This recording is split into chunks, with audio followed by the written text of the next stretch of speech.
did say last week, didn't I, that I would have a look at some questions, and I've had a few questions on last week's video. I'm not going back over other videos, I'm just focusing on the questions from last week. I'll just start at the top and have a little skim through. Cora has asked, curious what you use to edit your videos, or is it just YouTube Studio? Thanks. I use iMovie and I also use Final Cut Pro X. So I use a combination of the two. I haven't fully got my head around Final Cut Pro yet, and I quite like just using iMovie as a pretty much a beginner, and it's been a really useful free program to help me learn editing and things like that. So I don't want to knock iMovie at all, but I was finding it a few months ago, I was finding it a little bit limiting on some of the things you can do or not do with it. So I got Final Cut Pro X or 10, whatever it's called, and I've been dabbling with that ever since. So I'm by no means an expert, but that's what I've been using to edit my videos. Sherin asks, how are you managing with traffic and large trucks driving by the windows? It seems very noisy. Congratulations on the new space. I have been journaling in earnest due to your light, your process and your joy in creating. Thank you. Thank you, Sherilyn. Yeah, the traffic, I don't know how I'm going to get on with the traffic. It hasn't bothered me so far. The windows are triple glazed, so it cuts out a lot of the noise. And in fact, James's office is just that way, next door but one. And his office has more road noise than mine, even though I'm more on the road than he is. So I don't really know. I would say it's the one negative thing about the room, which I wouldn't ideally have chosen. And rooms in this building, they come up so infrequently that I couldn't turn it down just because of the road. And it really has got a charm, this room. It's a very, very lovely room. I think it's the only room in the building with windows like this. And as I said, it just reminds me of a Victorian schoolroom. It's just a lovely vibe in here. And, you know, with my plants and my greenery and my crystals, I'm not hearing the road as much as perhaps you'd think I was. I noticed it most of all when I was editing last week's video, because I'd sat myself right in front of the window and you can obviously see when the lorries are going past. So yeah, we'll wait and see on that. But, you know, like I always say, there's always going to be positives and negatives in anything, any situation, whether it's where you live or where you work. So yeah, we've just got to go with the flow, ride the ups and downs, and learn to improvise and compromise where we can, and then where we can't, we have to make changes. So yeah, we'll see. I don't see any YouTube stories. How do you view YouTube stories? I think you click on, so if you like someone's channel, I think you click the circle where their avatar is, the picture of them. I think you just click on that, and if they've done a story, it'll come up on your home page, I believe. But again, I'm no expert on the old YouTube stories, as you know from last week. I still haven't heard from them, and yeah, I've no idea. I think it will always remain a mystery why that the picture was taken down. So I don't know. Someone's left me a comment in Spanish, so I've translated it on Google Translate. Hello, how beautiful is your channel? Thank you. Let's see. De pruebas la vida. So I hope I've pronounced that okay, but that's the name of the person's comment. Hello, how beautiful is your channel? The sad thing is I don't know English. Could you turn on the subtitles in Spanish? That would be possible. I would be very grateful. I have turned them on, so I'm not sure why they're not working. I've definitely turned subtitles on. So again, I'll have another look for this week's video and do my best. But I'm pretty certain, 99% certain, I have actually turned those on, so they should be working. So that's a bit of a mystery if they're not. Sorry about that. Dido says, I'm a big believer in everything that happens for a reason, and there is a reason for everything. Very true and very wise, Dido. Your move may have been just what you need to move forward. I can't wait to see your new space in the next video. Is it a short commute to and from home? It's exactly the same, basically. It's between 5 and 10 minutes in my car, so really quick to get here. But again, far enough away for me not to feel that I'm not sort of in the house too much. It's ideal at the moment because of lockdown and the building still being open to the tenants here, even though it's closed to the public. So it gets me out the house. Which is really important because, yeah, obviously that helps you feel a little bit more out there, a little bit more inspired, a little bit more normal. And so, yeah, that's been really good for my mental health. So I'm happy that it's not too far as well, because obviously I don't want a long commute. I've been there, done that, worn the t-shirt a few times, and no, don't love that. And also that would be a waste of fuel, wouldn't it, in the car? So yeah, it's really, really quick to get here. Oh, she then says sometimes it's just a small area in the dining room where she creates, and as long as we have a space of our own. And we must remember that our creativity can be found anywhere at any time. Very true. So when I lived in a van, a tray became my best friend for all my art supplies, and then I can tuck it away somewhere without having to tidy everything up. So yeah, just ways to improvise and get round a small space. Even if it's been while I've been house sitting, I often used to just spread my yoga mat out and put all my things on there, and that was my studio. Sherry's put, will you still be on YouTube? Because you mentioned in this vlog you referred to some kind of sanction I received. Yes, I think I received a warning, but I didn't get a strike against my channel. So I think it's very unlikely that my channel is going to get taken down, bearing in mind the kind of content I do. So hopefully, fingers crossed, you never know. They have new rules that come in. I don't know. But yeah, I'm going to keep making videos. Christine says, I'm curious if you don't mind sharing, why are you pulling out of Facebook? I ask because I'm considering the same and just wondering your experience or reasons. I'm not pulling out of Facebook completely. I just closed my Facebook group. And the reason I closed my Facebook group was because I felt myself pulling away from Facebook as I opened up the other platforms that I began using in lockdown. And also it was a heck of a lot of work running a group. And there are sides of running a group that perhaps as a member of the group you don't see, that aren't very nice, where you get, people posting things they shouldn't incessantly, arguing with you. Yeah, it's just not a very nice energy, and I wasn't enjoying that, and it was taking up a lot of my time when I wanted to be focusing on the YouTube and the Patreon stuff, and so I decided to let the Facebook group go. But I'm not letting Facebook completely go. At the moment, I'm going to keep my page up, and yeah, just play it by ear, really. Go with the flow, the no plan, and if I do feel like coming off, I will. I feel better and lighter for letting it go, that's for certain. So yeah, if you're feeling that too, Christine, that's the way to go. Someone else asking about how close it is. What's my coffee brand? I've been using the local supermarket, which for me in the UK is Morrison's, and I use their organic coffee. That's what I use, nothing fancy. And I think it's on offer at the moment as well, so it's half price. It's £1.50 a pack. So yeah, I've been stocking up on that while it's been on offer.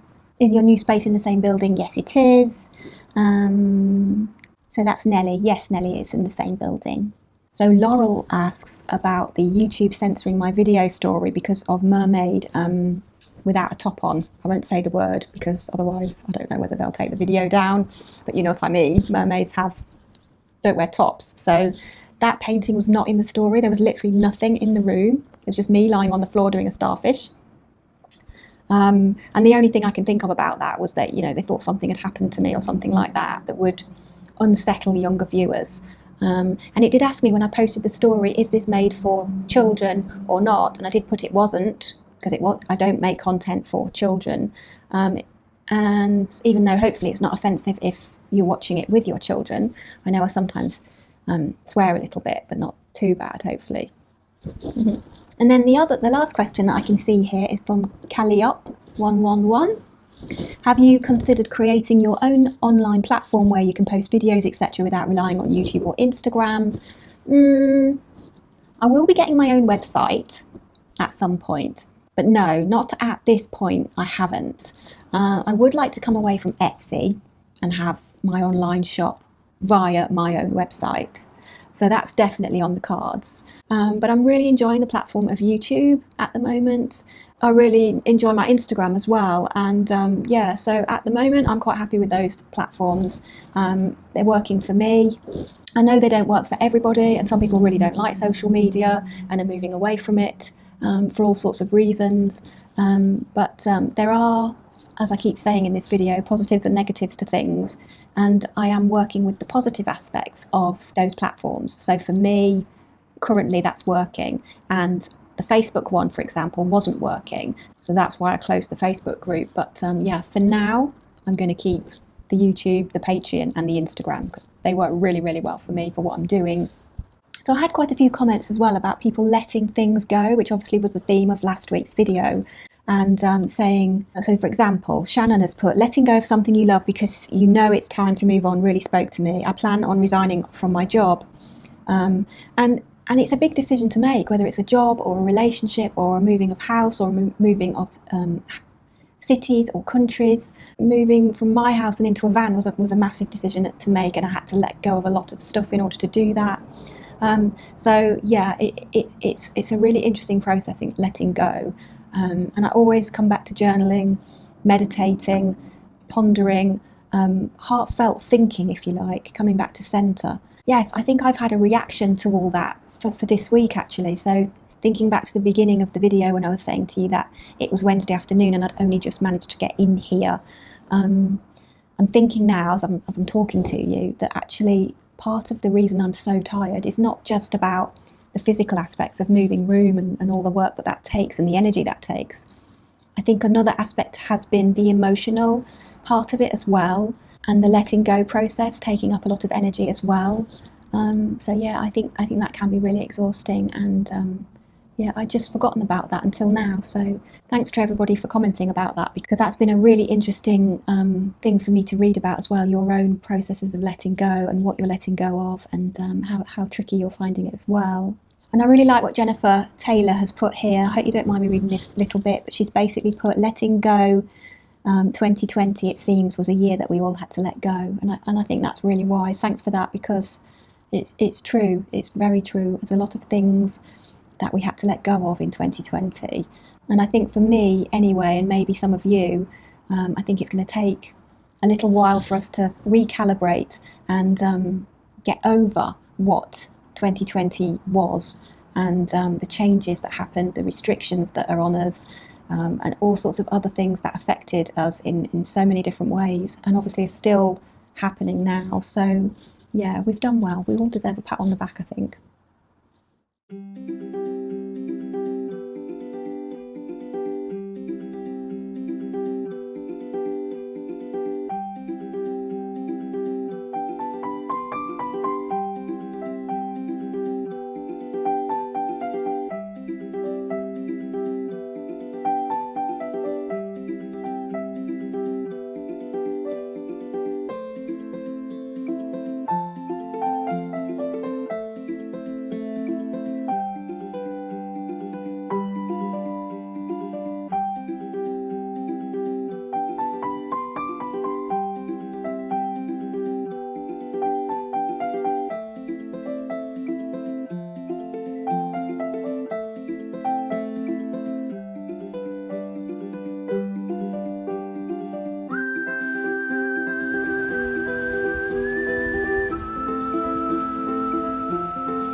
So good morning, it's now Thursday, and yeah, I'm hoping to get this video up tomorrow. So I thought I would add a little bit more to the Q&A, because I put a post up yesterday on the community tab.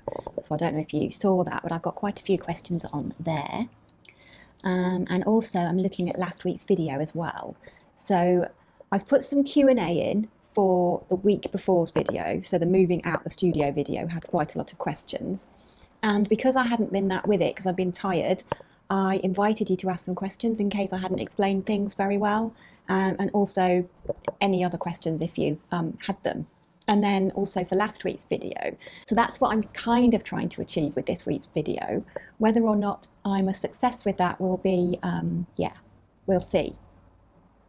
But yeah, this video is a little bit all over the place because, yeah, that's exactly how I'm feeling. And yesterday, I couldn't even get out of bed, basically. So I didn't. I didn't even do my yoga, and I always do my yoga in the morning. It was just one of those days where my whole system just shut down.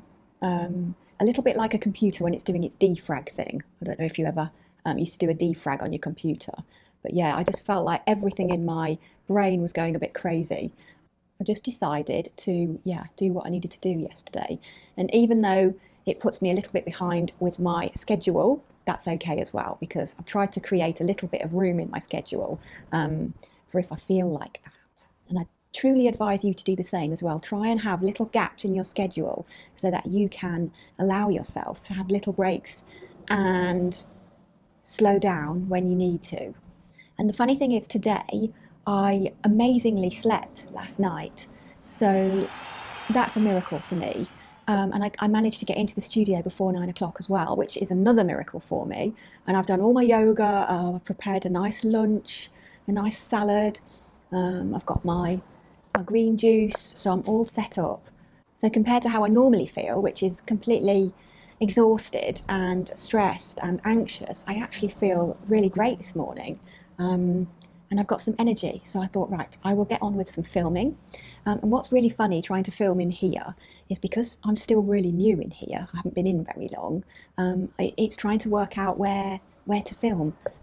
So yeah, I'm just going to try a few different things over the next few weeks and see what works. And hopefully there's not too much traffic noise as well coming from being on the road, but we'll see about that. So yeah, let's get to some questions then. And the other thing as well is I'm going to try and answer as many questions as I can rather than give really long answers. I'll try and keep it brief if possible. Is that possible? I don't know. I don't know if it's possible.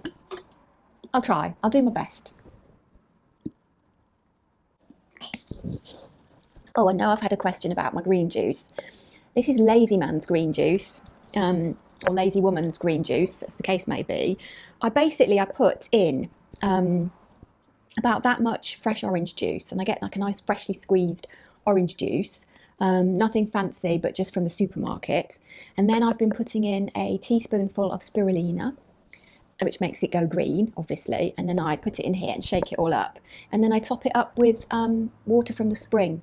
So yeah, we're lucky. We have a natural spring that we can collect water from. And as long as it hasn't been raining too much, we can gather water from there. And if not, I use a mineral water, which I buy from the supermarket, and then just top that up. So yeah, that's all that's in there. So it's watered down orange juice with spirulina. That's basically what is in there. Here's a question for you from Blue Bear Arts. Shine bright. I love your new space. You look so happy in there already. Thank you, I am. I'm a very, very lucky girl. Good work to you and James. So here's a question. When do you know you should listen to your inside and slow down and chill? Or when should you push through those difficult times and work hard to get past them to the other side? Wow, that's a really appropriate question right now. So thanks for that. And also, I've just said, haven't I, that yesterday it was a big no-no. So I just decided to allow myself to just absolutely, completely stay at home, stay in bed. And I did nothing, absolutely nothing yesterday, apart from make myself a nice dinner. And I did watch half a film last night with James as well when he came in. So yeah, that's all I did. So how do you make that decision then? How do you distinguish when you really need to push through? I think I can only speak for me, and I think we're all different, although obviously we have similarities as well. And I think for me, it all depends on whether a person is a creature of routine or whether they like to do things more randomly in an organic kind of way. Being an artist, I would probably presume that most artists like to sort of go with the flow and move organically and that kind of thing. But I'm actually the opposite.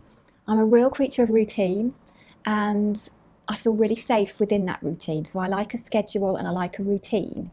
But if you're not a creature of routine, then it could be really different for you.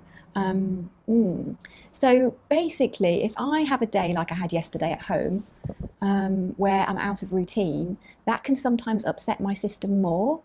So what I might sometimes try and do on days like that is if I've got something on my schedule which is really high priority.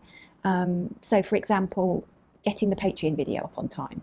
That is a deadline I have every week. And again, we come back to that word deadline, and I don't like that word. So, target or goal or something really important, a priority, should we say. So that's my priority for the week, every single week, to get that video up on time for those people who are paying to see certain content.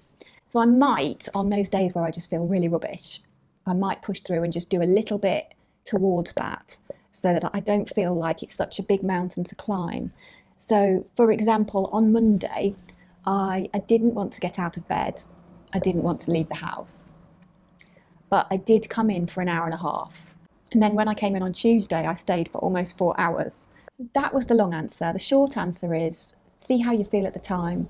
And I think if you feel really, really rubbish, allow yourself that space to just, have a duvet day, as they call it. I think the most important thing about having a day off, a full day off, is to allow it as well. So don't judge yourself for it. Say, right, I'm allowing myself this time off. This is to completely refill my cup, recharge my batteries, and I'm allowing myself that. Because otherwise you spend the whole day feeling guilty for having the time off and for procrastinating things that you should be doing. So really give yourself permission to do that before you even think about doing it. Anyway, those are my thoughts. So let me know what you think about that.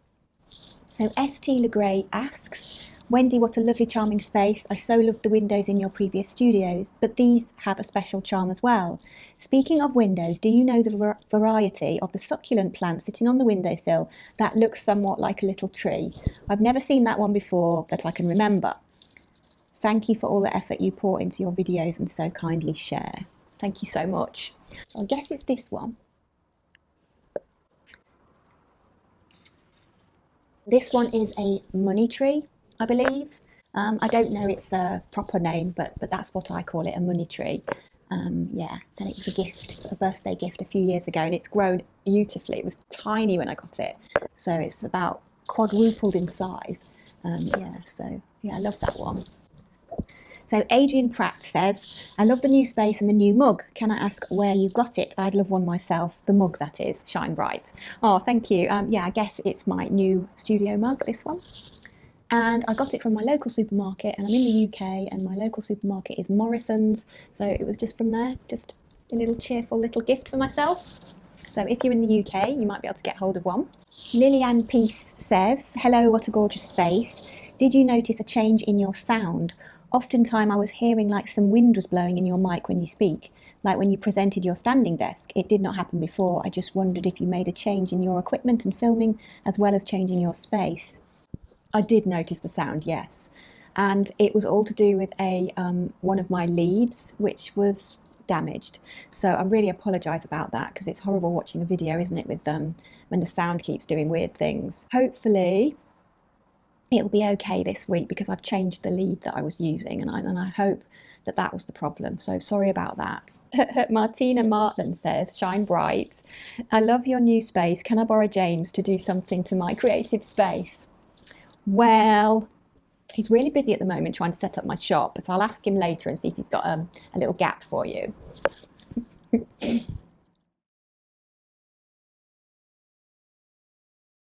Yvonne Cousins, she says, shine bright, new subscriber here, welcome on board. Love your energy, you inspire me to create and accept myself for who I am. Oh, good. Have you ever considered creating oracle cards? I see you have spirit animal cards. Your artwork is amazing. Thank you. Spirit animal cards, I get asked this a lot. Maybe one day, but right now, no, I don't think I want to sort of get into a project of that size right now, but maybe I adapt some of my current paintings that I've already created and make them into oracle cards one day. I don't know. TS says, this is the last comment on here. England is so pretty, how do I meet an Englishman? I guess come to England. They're everywhere. They're everywhere, basically. And I'm really lucky. I found a good one. Jean Fox asks an interesting question. She says, can you please share how you market and sell your work? As an artist, I find this area particularly challenging. Any advice on how to shift gears between left and right brain activities, i.e., being creative and producing work too, putting your business hat on? Is this something that comes naturally to you, or is it something that you have to work at? Sending love, hope we all feel better soon. And so do I as well, Jean. I think a lot of the comments in the thread from yesterday are saying that, yeah, we're pretty much feeling the same. Sammy the hamster says that she's going through a slump right now as well, with a toddler that's always making noise. So yeah, I hope we all get our mojo back on and some energy and things like that, and that we're feeling a bit better soon in a more consistent way as well, instead of kind of being, as it seems, all over the place, really up and down. So hopefully that settles down for us as soon as possible, really, because I think we've all been in this kind of crazy up and down place for too long. Anyway, back to the question, how do I market my art and shift from right brain to left brain? So, for example, if I'm painting and I'm doing a right-brained activity, I tend not to want to do anything on my computer at that point. And I like my schedule, as I've said in a previous answer. And so what I try and do is chunk my time into those kind of activities. And allow myself some time on my computer when I'm not really in the creative space, which I tend to do the creative things more in the morning, and then do my communications and my more businessy things in the afternoon. Now, it doesn't always work out like that, and sometimes I need to address something quite urgently, say in the morning when it's my painting or creating time. And I find that really difficult to then switch back into painting, and I have to really, focus back in there. Yeah, or just give up and go home sometimes as well if I'm really depending what space I'm in. So yeah, it's not easy for me. Basically, I'm much more of a creative person. Regarding the marketing's really hard.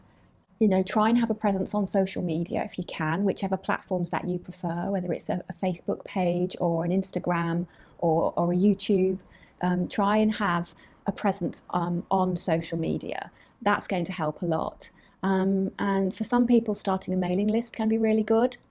I used to send out regular mailings on the MailChimp thing, usually about once a month. And that was more when I was running in-person art classes, just to keep the students up to date with what was coming and what was happening next in the next projects and things like that. But I think the last MailChimp I sent out was November. And I literally have kind of let that go for a little while. So I'm not sure, how I feel about that at the moment. So I might start doing a regular email again, but for now I've let that go. So yeah, that's what I would recommend for marketing, if you can. There's not so much in the way of having an in-person exhibition at the moment and showing your work somewhere, or having it in a cafe hanging up. That can be a good way to get your work out there as well. Most of my paintings, when I left my teaching career and I started back into the art again, most of the things I sold via Facebook. That's how I got the message out there. So I know people don't like Facebook, and I'm not hugely a big fan myself, but it can be a really good space to sell your work. So yeah, give everything a go basically, and see if it works for you. I've given things a go that really haven't worked for me, and then some things that have worked for me. So try the things that you're drawn to and give it a go. Definitely put yourself out there. Definitely put your art out there. So Vicky Cook's left me a lovely message. Thank you, Vicky. Oh, I hope you feel better soon as well. P.S. I love your glasses and wondered about the purple lenses. I got these glasses from Amazon in the lockdown situation. So just to get a pair of glasses, I ordered them on Amazon just for ease. And the reason they've got purple lenses is because they are screen blue light blocking, I think. And I think these ones are 25%. You can actually get a stronger one than that. And it sends my screen warm rather than the blue light. I was getting some really sore eyes because I was spending so much time in front of the computer editing. So yeah, that's what those are. And they weren't expensive either. I think they were less than £20. And I do need to go to the opticians and get my eyes tested quite soon. but for now, they do the job. So I've got a question here. I've got a long comment, lovely comment. Thank you, Gwen, the raw vegan. I'm not going to read the whole comment because it's really long. Yeah, basically saying that she knows how I feel with regarding energy levels and anxiety and depression and things like that, and the mood being so up and down with regards to the pandemic. I like the way you've put this. I think we're all suffering from the pandemic fatigue of feeling nothingness. And sometimes that sucks the energy out. Yes, I completely agree. That's really a really good point. I've only been following you about 6 months and love your little paintings. Thank you. I would love to see your process. Would you consider giving classes online tutorials? I would be interested in that. I have similar things in my studio like fairy lights, tarot cards, crystals, angels, all kinds of things. I'd love to know where your inspiration comes from and what is your ultimate goal if you have one for next year. So all my art videos, process videos are on Patreon. And in I think it's the pockets, the £5 tier, you get 2 videos a month. One's a kind of vloggy vlog, and one's more of an art tutorial. And then if you want to see a more detailed painting process, that's in the Backstage Pass tier. So you can check those out. I always leave links down below for that, and see if any of that looks interesting. I do a little bit of painting on the YouTube, but most of the painting process in detail I keep for the Patreon, so that's exclusive content, if you like. So yeah, that's where that is. And I took my class online at the beginning of lockdown, but it's evolved into a much more informal, behind the scenes look at my process. You know, you can ask questions, so it's not so much like a formal class. I do run little projects in there. So that, for example, there's my Heart Journals series, which is all about art journaling. And so just let me, yeah, so for example, this was what we did in the last episode of that, for last week's video. And that's where you'll find that. The other questions are quite big, weren't they? I love where my inspiration comes from all over the place. That would probably be a whole other video. But I gather inspiration constantly, whether it's something I'm flicking through on Instagram, or something that I dream about, or an artist that I love. So for example, at the moment, I'm doing an Art Nouveau project just for myself and the patrons, because I love Art Nouveau artwork. My ultimate goal for next year, I don't have one. I'm on the no plan.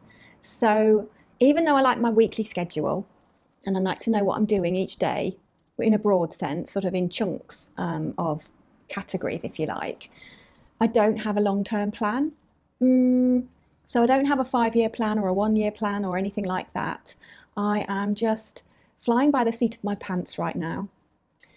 Yeah, my business head is not perhaps a classical standard business head. I don't have a business model.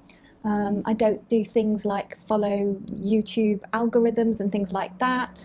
I just literally do what I do, and you know, if there's a response from that, so for example, comments on the YouTube video, then that pulls me to doing and encourages me to do more videos, because that's very much an encouragement of we are enjoying your content, please make more. Now, if I'm enjoying making it and you're enjoying watching it, and we're talking about things that resonate within that, then yeah, that's going to encourage me to do more. So that's kind of how I make my decisions. But it's a tricky one because I don't have a long-term plan at all. So another question about my dungarees. I've had my dungarees a lot of years, and they were originally from H&M. And I wear the same pair. I know I think I've got 3 or 4 t-shirts like this, and 1 pair of dungarees, and I do wash them. So yeah, you can ask me that. I will definitely tell you I do wash them.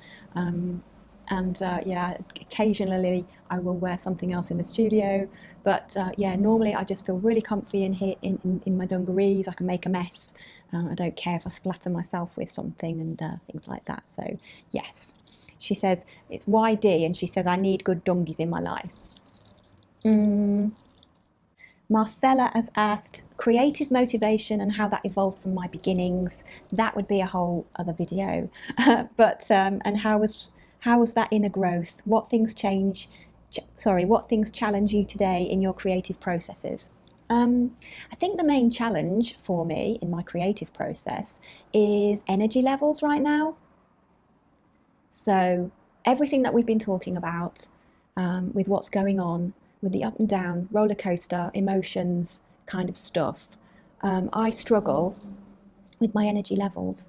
And that sometimes prevents me from being creative because I'm just simply too tired to even pick up a paintbrush, and my motivation just drops off a lot when I'm feeling like that. So yeah, that's probably my biggest challenge. I can give you a really brief, if I can, a really brief outline of my creative evolution, if you like. When I was a little girl, I used to draw a lot of Holly Hobby type pictures from my picture books. And then that evolved into drawing from life. So, for example, I'd sit in the garden and draw plants and a little bird table and things like that. And then at school, I would just draw anything. I loved art. I always had artwork on show in the school because it was usually outside the head's office or something, so it was really celebrated. I remember I did a snowman when I was probably about 5 or 6, and he was a really good snowman. And you know, compared to what the other children were doing, it was much more sort of advanced kind of drawing skills, if you like. So they really celebrated me. So that's where I was when I was at school. And then I moved into doing my O level, and I was interested in fantasy and old castles and hauntings and things like that.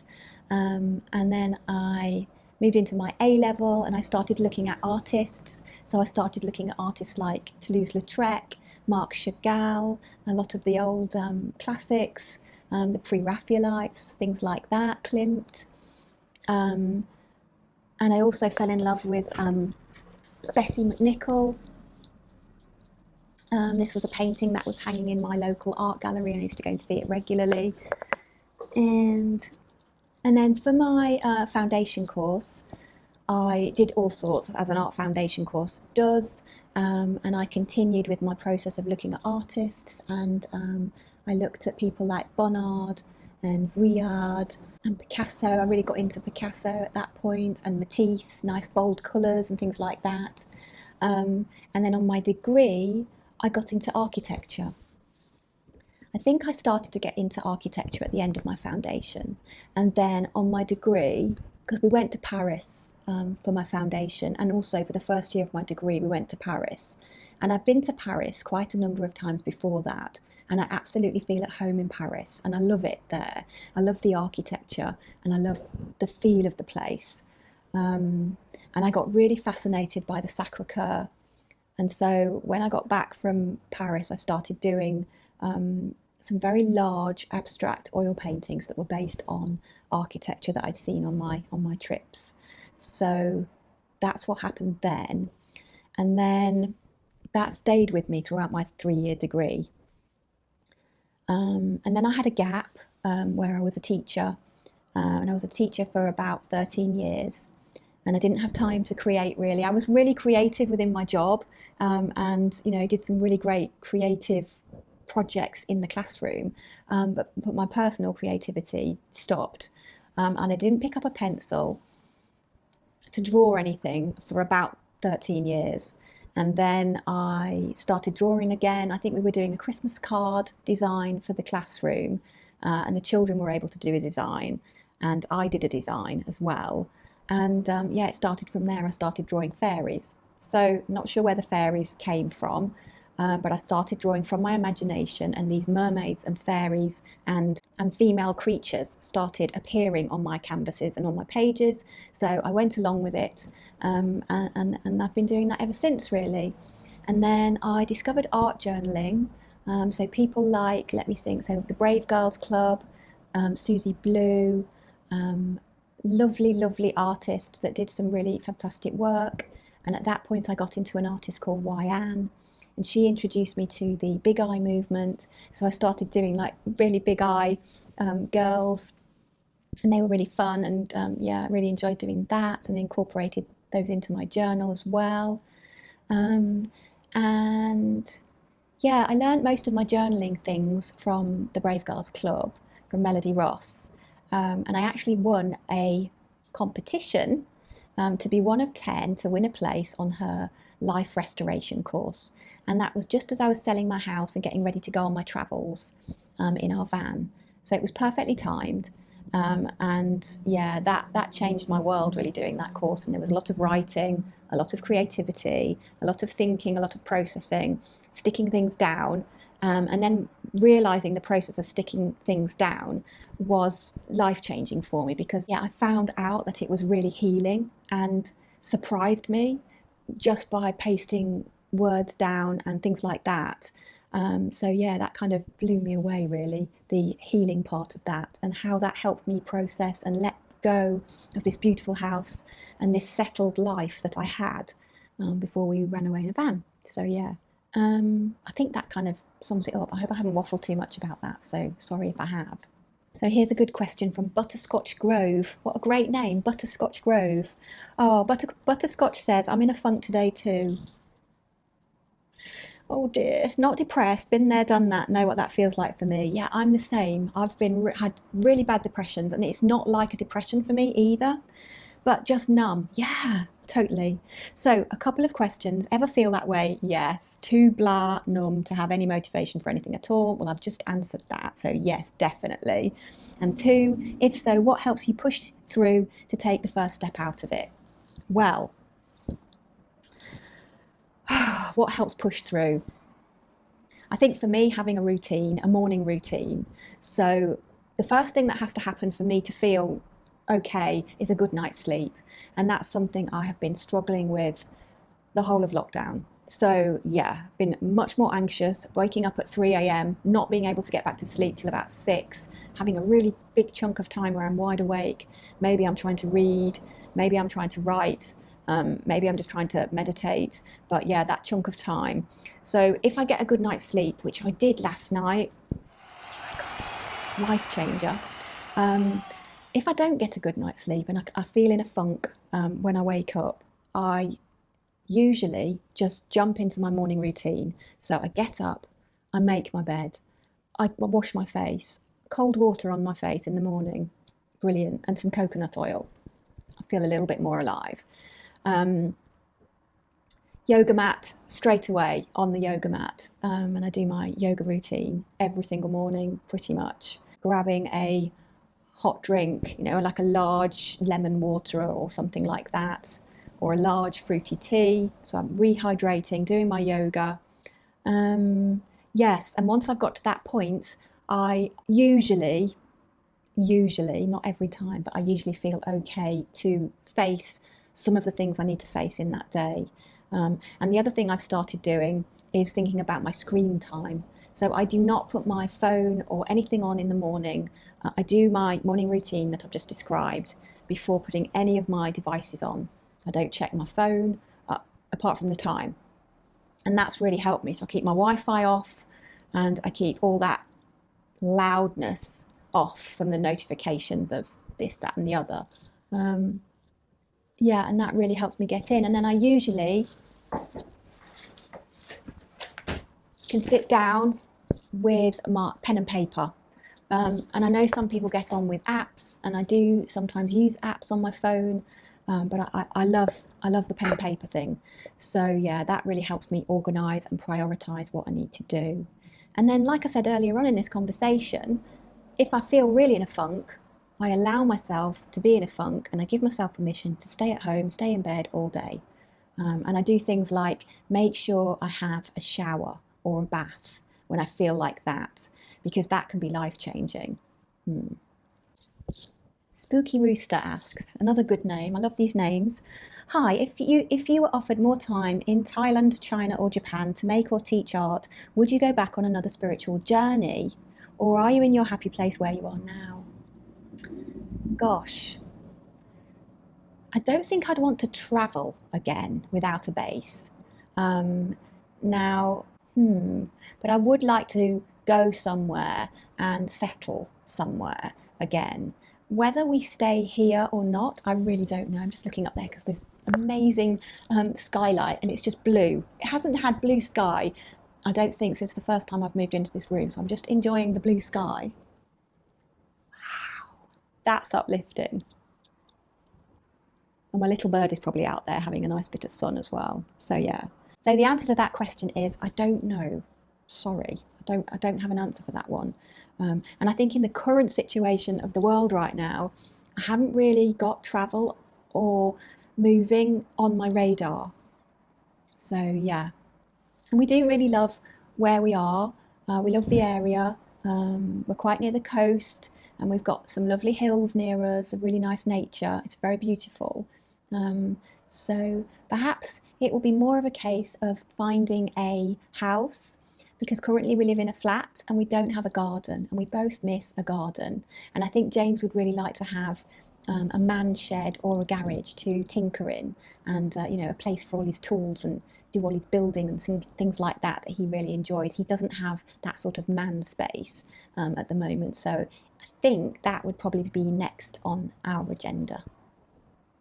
Now, Eliza Bassett hasn't got a question, but she makes a really, really good point about, she's saying, I'm on a cleaning jag over here. She's in Hawaii, aloha.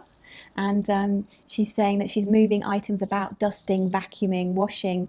And yeah, that really does help shift energy, doesn't it? So one of the things is moving your body, and the other thing is clearing your space, cleaning your space, decluttering a drawer. That can be life-changing as well. I think, yeah, probably really important things when you're in a funk are to, let's see, drink lots of water, keep hydrated, definitely, shower or bathe, and put comfy, clean clothes on. And if you're staying in bed all day, maybe change your sheets as well, because you've got that lovely clean sheets feeling that can be really, really comforting. Tidy your space, even if it's just a little tiny, like a worktop or your bedside table or a drawer, or clean your sink. Do something like that, because that can really help as well. And eat healthy all day, eat healthy, and stretch your body out. So even if you're just lying on your bed doing a stretch, that can really, really help. In Christian Northrup's book, she always says stretch like a cat. And I think the correct term for that is a pandiculation. And it's really magical and really healing for your body to have a big stretch. And I always have a big stretch in the morning, lay on the floor on my yoga mat and have a really big stretch. And yeah, all these life-changing little things. And obviously, the more of these little things you do, the better you're going to feel. And then if you've given yourself permission to have a day off or a day in bed, you're then like, right, well, I've changed my bed, I've washed up, I've tidied up my bedside table, I've showered, I've brushed my hair, things like that. It's the little things, isn't it? So Emma asks, how do I get started with art? I love being creative, but I'm not very good at painting and drawing, and I feel discouraged whenever I pick up a paintbrush or pencil. Try collage, try tracing. Tracing is underestimated. You can learn a lot about drawing by tracing. And then when you move away from the tracing, you'll find that you've made improvements, and you're not quite sure how you've made them, because your hand and brain connection will just go into, drawing a figure or a face or something like that. So try those two things, and practice. That good old fashioned one, practice. Practice does make things improve. I'm not going to say practice makes perfect, because I don't go for perfect, but I think practice does help you improve without a shadow of a doubt. Kimberly asks, how do you cope if you are depressed and you feel self-conscious about it? If you do, I end up with guilty feelings if I can't work due to depression, and I wish I would lay off myself. Well, lay off yourself then. Talk to yourself like you're your best friend and lay off, because there's nothing to be ashamed or guilty about when you're depressed, especially in these times. So let's all do that. Let's all lay off ourselves. Just like I did yesterday. I felt dreadful yesterday. I couldn't even do my yoga, like I said. I did feel awful. I wouldn't have wanted to film a video yesterday because I wouldn't want to put that energy out here. So I wasn't sure I was going to be putting out a video this week because if I felt like I did yesterday, I wouldn't be recording this right now. So yeah, I would have been easy on myself and I'd have just put a message up saying, I'm having a week off, and I know people would have understood that. So yeah, go easy on yourself. So I've just moved the camera because I felt that the light was getting so bright behind me. So hopefully that's a bit better and less distracting. I don't know. I'm not used to filming in here, so please just bear with me while I get used to the room and the light and things like that. A. Vance has got a question. I would like to know what your creative routines were like when your daughter was young. It feels like all I do is clean and take care of the children, and my art always takes the hit. It's hard. And I know there's quite a few people who've got children at home and the schools are closed, and it's really difficult to get on with what they want to get on with. It was a bit different for me in the sense that I was a single parent, but it wasn't lockdown. So I had somebody take care of my daughter when I was doing my A-level art, and I didn't really create at home. And then when I did my foundation course, there was at the college where the foundation course was, there was a nursery, and my daughter was 2.5, going on 3.5 that year, and so that was perfectly timed for her. So she would get her social and play and fun and things like that, and I'd go into the college next door, and then if I was needed, I was literally on site, so it was 5 minutes for me to get to her, so it was really, really good for me. And then when I did my degree, she was starting nursery school, so the following year she was starting school, and I got that time. I didn't really do a lot of work at home.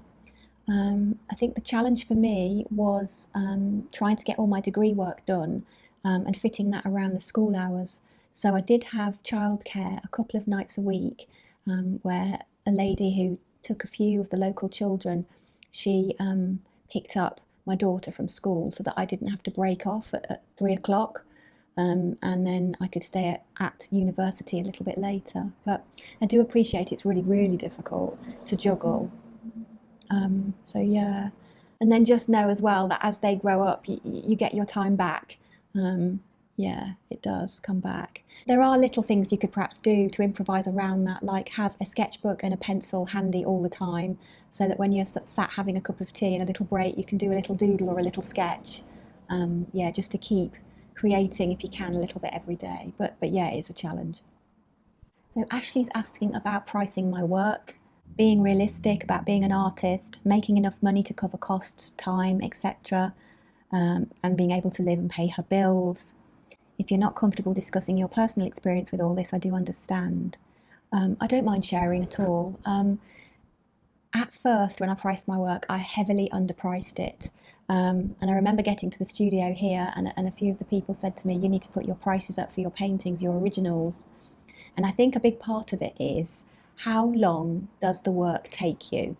So for me, my original paintings, even though they're probably about A4 size usually, they take me months, months and months and months, and it's usually about 9 or 10 months they take. And I'm not working on them flat out all that time. It's more about the percolation time between layers and making decisions of what I want to do next and letting them evolve.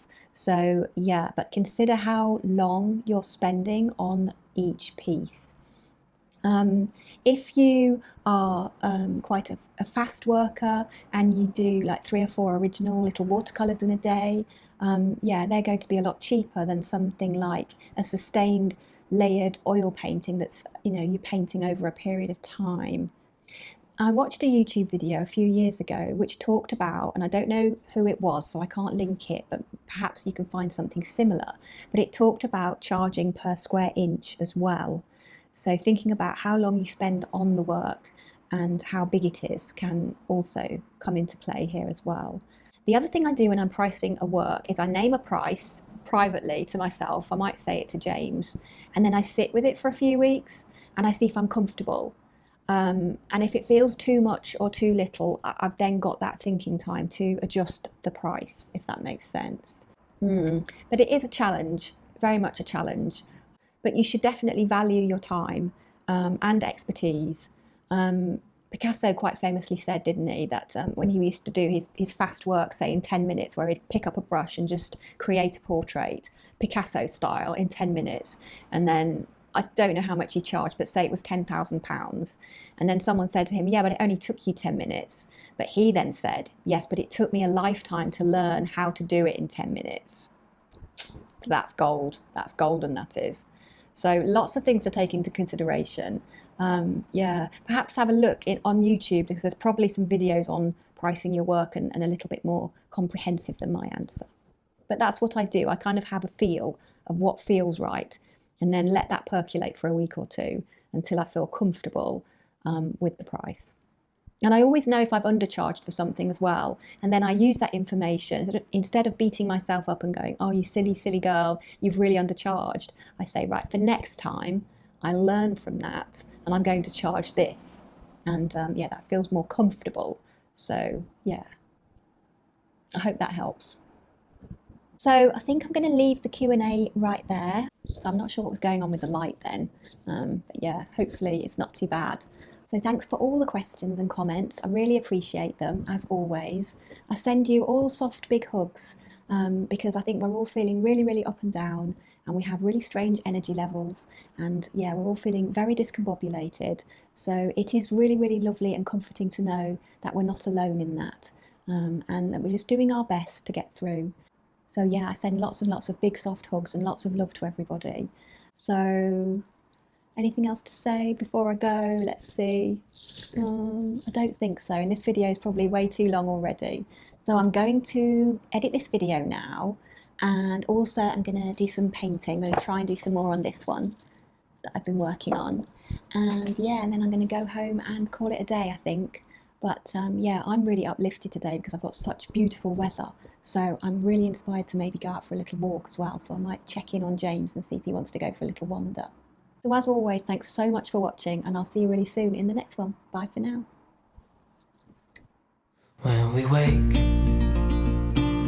hear the birds and see the sun. Side by side our fears are done. All the good times just begun.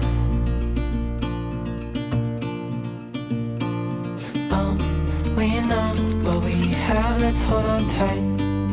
Found what we're looking for in life. Call us crazy, but things are finally right. With you and I, the future